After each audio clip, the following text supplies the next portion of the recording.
ये एक लव जिहाद का मामला है जिसमें आपने डीजीपी को पत्र लिखा है, क्या है पूरा मामला? देखिए, देवरिया में 24 तारीख को एक घटना हुई जिसमें एक हिंदू बालिका को एक मुस्लिम समाज का लड़का अपने साथ लेके चला गया। दूसरी घटना 27 तारीख को हुई।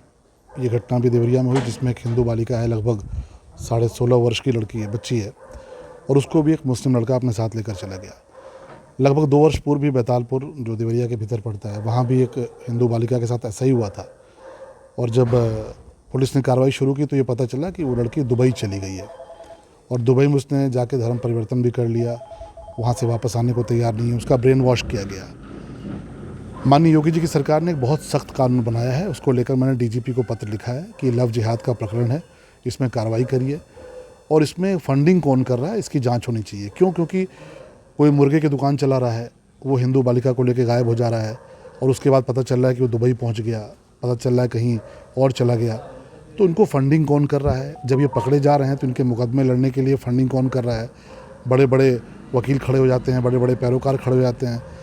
डीजीपी को पत्र लिखकर मैंने इस पूरी घटना में दोनों बच्चियों की बरामदगी के लिए कहा है कि शीघ्र बरामदगी करिए और जो भी लोग इसके पीछे शामिल हैं उनके खिलाफ कार्रवाई की जाए, क्योंकि स्पष्ट तौर पर नज़र आ रहा है कि लव जिहाद का प्रकरण है।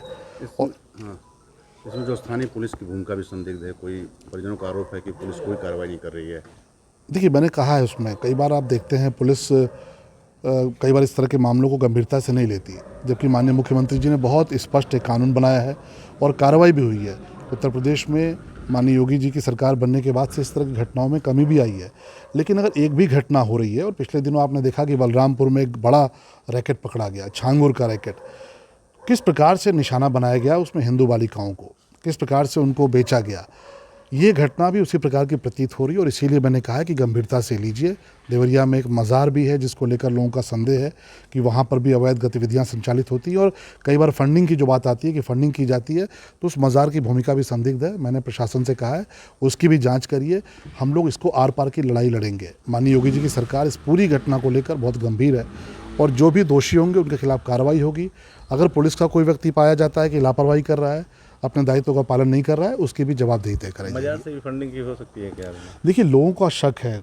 अगर आप उस मज़ार का इतिहास देखेंगे तो एक बहुत छोटी सी मज़ार होती थी और देखते देखते आज बहुत बड़ा रूप धारण कर चुकी है। कैसे बड़ी होती चली गई, कैसे वो ज़मीन मिली? जहाँ तक मेरी जानकारी है कि वो सरकारी भूमि है, बंजर भूमि है। कौन फंडिंग कर रहा है? अब वहाँ पर भीड़ लगती है।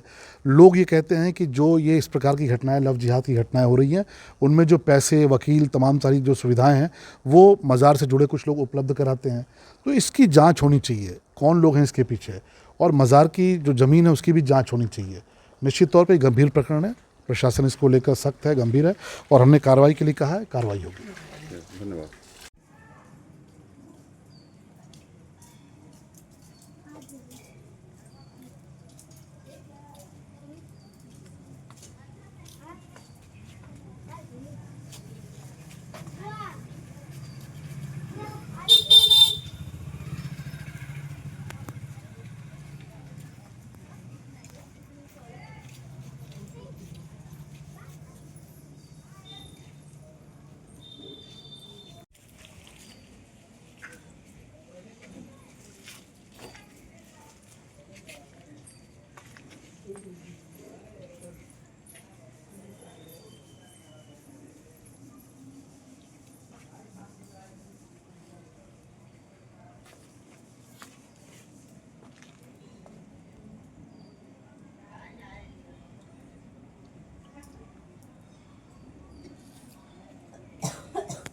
लोग दुनिया जो सोने चांदी का दुकान है इसका, वही अपना लगवाया है। बगल वाला है, बगल।